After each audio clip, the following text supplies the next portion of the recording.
రాజకీయాలకు కేటీఆర్ విరామం, తాత్కాలికంగా బ్రేక్ తీసుకుంటున్నట్టు ట్వీట్. వెల్నెస్ రిటర్కి వెళ్తున్నట్టు ప్రకటన. రాజకీయ పరిస్థితులను తనను మిస్ అవ్వారంటూ సైటర్.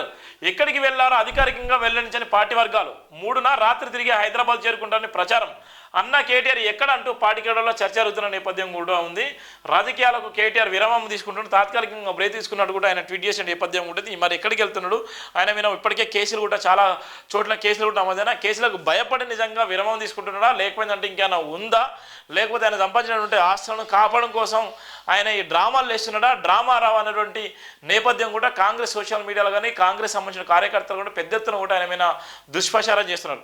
కేటీఆర్ నిజంగా ప్రభుత్వంలో ఉన్నప్పుడు, ఏదైతే బీఆర్ఎస్ హయాంలో ఉన్నప్పుడు క్రియాశీలకంగా ఉన్నటువంటి మంత్రిగా బాధ్యత, రాష్ట్రం మొత్తం బాధ్యత కూడా ఆయన మీద వేసుకుని ప్రపంచంలో ఉన్నటువంటి పెట్టుబడుల విషయంలో కానీ దేశంలో ఎక్కడ ఏది జరిగినా కూడా తెలంగాణ ఆత్మగౌరవాన్ని కూడా ఆయన చెప్పుకున్నటువంటి నేపథ్యం, తెలంగాణ ఆత్మగౌరవం కూడా పెంపొందించిన నేపథ్యం కూడా ఉంది.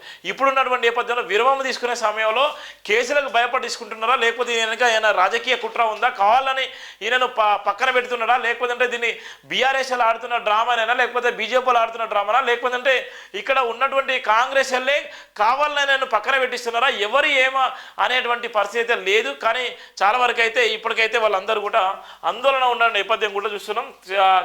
రాజకీయాలకు కేటీఆర్ విరామం అనేటువంటిది అయితే ప్రధానంగా అయితే మనం చూస్తున్నాం.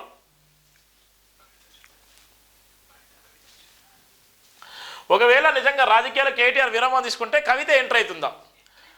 కవితక్క ఎంట్రీ కావడంతో కవితక్క మనం చూసాము. కవితక్క కూడా కార్యకర్తలు మాట్లాడారు. వాళ్ళ కవితక్క ఎంట్రీతోని చెల్లకు బాధ్యతలు ఇచ్చి నిజంగా కేటీఆర్ విరామం తీసుకుంటున్నాడా, చెల్లకు బాధ్యతలు ఇచ్చి చెల్లను ఫీల్డ్ మీద తీసుకొచ్చి ఏదైతే ఉందో ఇవాళ నూతన ఉత్తేజం నింపడం కోసం ఇవాళ ఒక పక్కన కవితక్క కానీ లేకపోతే కేసీఆర్ కూడా ఫామ్లోకి వచ్చింది. కేసీఆర్ వర్సెస్ ఇవాళ కవితక్క, అలానే హరీష్ రావు, అలానే వీళ్ళ తరహాలో చూసుకున్నట్టు ఆర్ఎస్ ప్రవీణ్ కుమార్ కూడా నెంబర్ 1 పొజిషన్లో ఉన్నాడు. కేటీఆర్ ప్లేస్లో ఆర్ఎస్ ప్రవీణ్ కుమార్ కూడా ఉన్నటువంటి పరిస్థితి కూడా ఉంది. ఈ నలుగురు కూడా తెలంగాణ రాష్ట్రంలో ఉన్నటువంటి పరిస్థితి, ఇలా ఉన్నటువంటి ఎవరైతే కార్యకర్తలకు జోషి నింపేటువంటి ప్రయత్నం చేసేటువంటి పరిస్థితి ఉంది. ఎక్కడేసిన గొంగడి అక్కడే ఉంది. ఇలా ఉన్నటువంటి 6 గ్యారంటీ అమల్లో విషయంలో కానీ 420 హామీలు ఎవరైతే ఇచ్చారో కాంగ్రెస్ ప్రభుత్వం ఇచ్చినటువంటి హామీలను కూడా పూర్తిగా ప్రజలకు తీసుకెళ్లేటువంటి పరిస్థితిలో ఒక పక్కన ప్రణాళిక కూడా సిద్ధం చేసుకున్నటువంటి నేపథ్యం ఉంది.